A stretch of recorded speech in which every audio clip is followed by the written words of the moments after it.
Olá pessoal, eu sou a professora Thalita, professora de língua portuguesa. E hoje então nós vamos dar continuidade ao nosso estudo da Semana de Arte Moderna Brasileira. Então, gente, vamos ver como de fato ocorreu essa semana. Ela foi realizada então especificamente nos dias 13, 15 e 17 de fevereiro de 1922, no Teatro Municipal de São Paulo, sempre à noite. Não se sabe exatamente quem foi seu idealizador, porém, sabe-se que Oswald de Andrade e Mário de Andrade foram os principais nomes, sendo Mário o grande teórico do modernismo. O evento significou 100 anos depois da independência política brasileira, que ocorreu no ano de 1822. Então aqui, gente, o que nós podemos perceber? A Semana de Arte Moderna, ela ocorre, então, exatamente 100 anos depois do que foi a nossa independência política de Portugal. Muitos teóricos colocam que a Semana de Arte Moderna, ela é, então, como que a gente pode dizer, uma forma de independência artística brasileira. Então, em 1822, nós tivemos a independência política. Em 1922, nós tivemos a independência artística. E assim, gente, a Semana de Arte Moderna, ela não aconteceu em dias seguidos, tá? Foram dias alternados. E à noite, porque era o horário que o público poderia ir, então. Lembrando, a gente não sabe exatamente quem idealizou essa semana, mas os grandes nomes são o Oswald de Andrade e o Mário de Andrade. O Mário de Andrade foi o grande teórico do movimento modernista.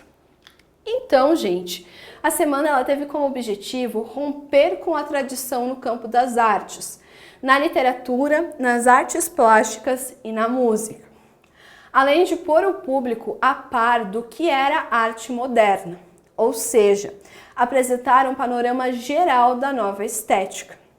O evento simbolizou a afirmação dos princípios da arte moderna no Brasil. Então, gente, há esse rompimento aqui de arte tradicional. Então, a Semana de Arte Moderna, ela marca exatamente o início da arte moderna aqui no Brasil, o início oficial, tá? Porque anterior a isso nós já tínhamos obras que traziam, então, características modernistas. Aqui, gente, nós temos então um anúncio publicado pela imprensa paulistana na época. É uma forma de convite, então, para que o público fosse na apresentação de Villa-Lobos. Então, a gente pode observar, né, que em 22 o português era bem diferente do que nós conhecemos hoje. Então, aqui nós temos o local, amanhã, 17 de fevereiro, o terceiro e último grande festival da Semana de Arte Moderna, com o concurso de Villa-Lobos. No saguão do teatro, exposição de pintura e escultura. Preços: cadeiras, 300. Bilhetes à venda no Teatro Municipal. Então a gente pode ver aqui que esse anúncio publicitário, ele era bem simples, né? Porque se a gente pensa em Semana de Arte Moderna, a gente já pensa em algo super diferente e tudo mais. Mas aqui, gente, é o anúncio então do terceiro e último dia, né, da Semana de Arte Moderna. E, gente, para realizar o tal evento, o Teatro Municipal de São Paulo foi alugado e nele foram realizadas conferências, recitais, leituras e exposições. Na noite do dia 13, uma das atrações foi a conferência A Emoção Estética na Arte Moderna, ministrada por Graça Aranha, único representante da velha guarda que apoiou os jovens futuristas. Na segunda noite, dia 15 de fevereiro, Ronald de Carvalho, sob um mar de vaias, recitou o poema Os Sapos, de Manuel Bandeira. Então, gente, o evento aconteceu, né, no Teatro Municipal de São Paulo. E a primeira noite, então, nós tivemos o Graça Aranha fazendo uma conferência sobre arte. Lembrando, gente, que o Graça Aranha foi um dos poucos artistas da velha guarda, então, que foi e apoiou os jovens modernistas. Daí, na segunda noite, nós tivemos algo que foi bastante problemático. Ronald de Carvalho, para quem não sabe, ele foi um artista brasileiro que ele fez parte do modernismo português também. ele estava direto com Fernando Pessoa e com Mário de Sá Carneiro. Então ele fez parte da geração Orfismo. E, gente, ele foi recitar o poema Os Sapos do Manuel Bandeira. Por que o próprio Manuel Bandeira não recitou? Porque ele estava doente, ele tinha tuberculose, então ele não pôde participar da Semana de Arte Moderna. Então vamos ver esse poema tão polêmico da época. Os sapos. Enfunando os papos, saem da penumbra. Aos pulos, os sapos. A luz os deslumbra. Em ronco que a terra, berra o sapo boi. Meu pai foi à guerra. Não foi, foi, não foi. O sapo tauneiro, parnasiano aguado, diz, meu cancioneiro é bem martelado. Vede como primo em comer os hiatos, que arte, e nunca rimo os termos cognatos. O meu verso é bom, frumento sem joio, faço rimas com consoantes de apoio. Vai por 50 anos que lhes dei a norma, reduzi sem danos a forma. Clame a saparia em críticas céticas, não há mais poesia, não há artes poéticas. Urra o sapo boi, meu pai foi rei, foi, não foi, foi, não foi.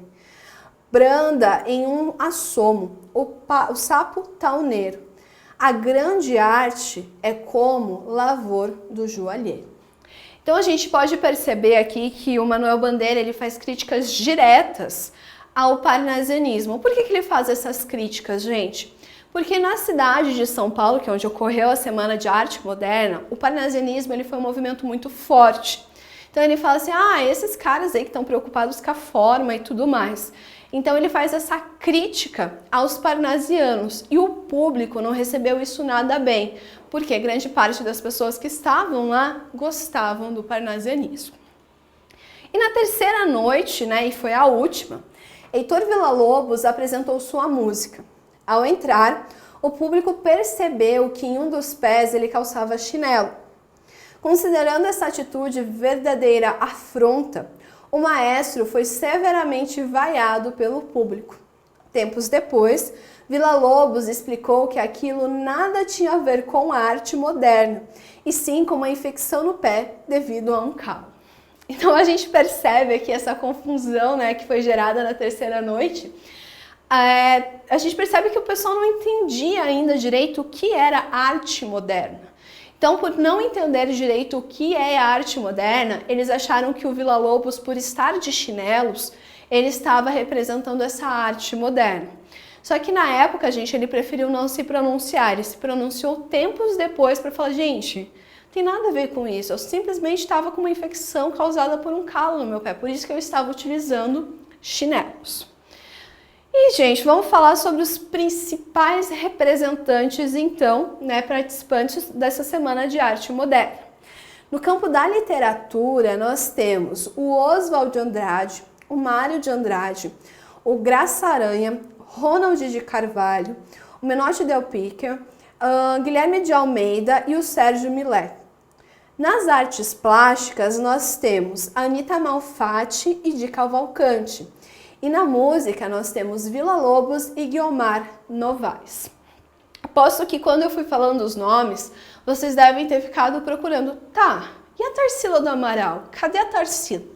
Ela, gente, vai aparecer depois, ela vai ser influenciada, então, pelas ideias modernistas, mas somente depois, então, que ela vai trazer isso para sua arte. Tanto que ela acaba indo para a Europa também, para poder estudar arte, para aprimorar, então, os seus quadros. E a importância, gente, qual é a importância dessa Semana de Arte Moderna? Aqui nós temos, então, o estabelecimento da fronteira entre passado e futuro na literatura brasileira. Foi fundamental para pôr um fim à tradição e abrir novos caminhos da arte. Por meio das inovações formais, que tinham como base a liberdade expressiva, total criação, liberdade formal, liberdade linguística e liberdade temática, acontece nas artes do Brasil o fim de um imobilismo cultural de séculos. Então, gente, o que acontece? passado e futuro aqui na arte, a gente vê essa divisão muito clara na Semana de Arte Moderna. Porque o passado é a arte tradicional, o futuro, então, é essa arte moderna. Então, por que a gente fala desse imobilismo cultural? Porque, gente, o Brasil era um país que no campo das artes, ele simplesmente copiava o que vinha de fora. Na Europa surgiu um tal movimento, então a gente vai copiar e trazer aqui para o Brasil. E aqui a gente vê que o Brasil, então, para e pensa, não, parou, a gente não tem mais que copiar nada deles. E também, gente, os artistas daqui, eles pregam muito essa questão da liberdade de expressão. Também, gente, a importância fundamental foi que não se buscava imitar a arte europeia e sim construir a própria arte, genuinamente brasileira. Mário de Andrade, então, resume perfeitamente a importância da arte moderna. É o direito permanente à pesquisa estética, atualização da inteligência artística brasileira e estabilização de uma consciência criadora nacional. Então, Mário de Andrade ele fala justamente por que é tão importante essa Semana de Arte Moderna, ou seja, por que é tão importante você ter essa liberdade formal. E, gente, falando especificamente na literatura, então, influenciados pelas vanguardas europeias, surgidas no início do século XX, os artistas brasileiros conquistaram então a total liberdade de expressão. A literatura do século XX, que genericamente chamamos de modernista, assume, em razão das possibilidades infinitas de criação, uma série de características em comum, que permeiam as obras de diversos artistas em várias décadas. Então, nós temos principalmente a liberdade de expressão, que é a fundamental conquista da literatura modernista, que permitiu ao escritor utilizar-se das palavras de forma que bem entendesse. Não havia mais normas que predeterminassem o que é bom ou ruim, certo ou errado, no processo de criação literária. Tal característica também representava a separação definitiva da nova arte com as literaturas do passado. Houve uma ruptura com a tradição. Então, gente, vocês podem perceber que há várias e várias vezes eu cito ruptura, liberdade de expressão, justamente porque eu não tenho um modelinho, como se fosse uma forma de bolo, que eu faço o bolo e ele sai exatamente naquele formato. Aqui, gente, eu não tenho mais isso. Eu tenho liberdade, eu não tenho uma forma pré-estabelecida. Também nós temos a inserção do cotidiano.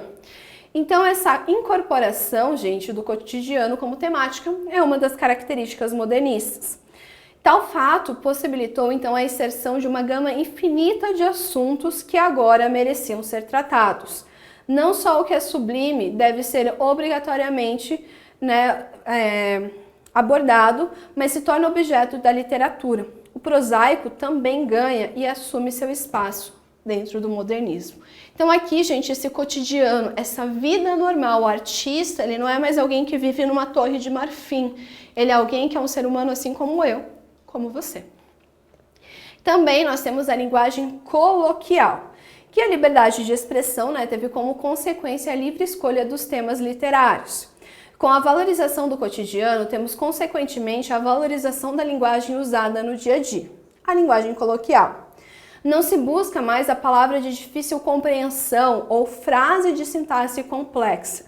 Visa-se agora a espontaneidade linguística. Então aqui, gente, eles vão trazer a linguagem do povo, a linguagem que nós usamos, que não usam essas 1001 regras gramaticais. Também nós temos a questão da ambiguidade. Nesse caso aqui, gente, a única forma de discurso literário é desfeita. Não há mais apenas uma interpretação possível do texto, e sim diversas formas de compreendê-lo. Temos a chamada obra aberta, de caráter polissêmico, que permite ao leitor construir as mais variadas interpretações. Então, gente, quando eu falo de obras modernistas, eu posso interpretar de uma forma e você pode interpretar de uma forma diferente. E isso, gente, é a graça do movimento modernista. Também nós temos a questão da paródia. Os escritores modernistas aproximaram-se seus textos das obras literárias do passado. executando uma releitura de caráter às vezes pejorativo, às vezes positivos. Muitos recriaram poemas com uma perspectiva humorística, fazendo dessa forma a paródia de um texto antigo. Grande número de escritores fez paródia do conhecido poema do romantismo Canção do Exílio, de Gonçalves Dias. Então, gente, essa questão da paródia é trazer esse humor, então, para textos já tão conhecidos. Então, há essa ruptura aqui. Então, eu vejo agora esse texto de uma outra forma. Também nós temos a abolição dos nexos e da pontuação. Então, nós não temos preposições, conjunções, pronomes. E a pontuação que segue as normas gramaticais. A poesia moderna tornou-se mais solta e fluida, fragmentária. Não há busca da síntese, em que se procura dizer muito, escrevendo pouco. Então aqui, gente, eu não vou encher meu texto de ornamentos, igual a gente viu no Barroco, nos outros movimentos literários. Aqui eu vou ser objetivo e direto. Também nós temos a enumeração caótica, que é o acúmulo de palavras fazendo referência a objetos, seres e sensações de forma não lógica. Normalmente a gente segue uma gradação para trazer esses sentimentos, e aqui no modernismo não, eles vão colocando simplesmente. E uma característica muito importante, gente, é a questão do fluxo de consciência também, que é um monólogo interior posto no texto sem qualquer preocupação com normas ou ordem lógica. Busca-se imitar o pensamento de uma pessoa que não segue uma sequência lógica. E quem consagrou isso, gente, esse monólogo interno, foi o James Joyce, que foi um escritor irlandês. Bom, gente, falei, porque a Semana de Arte Moderna tem vários e vários detalhes. Espero ter ajudado vocês. Até a próxima aula!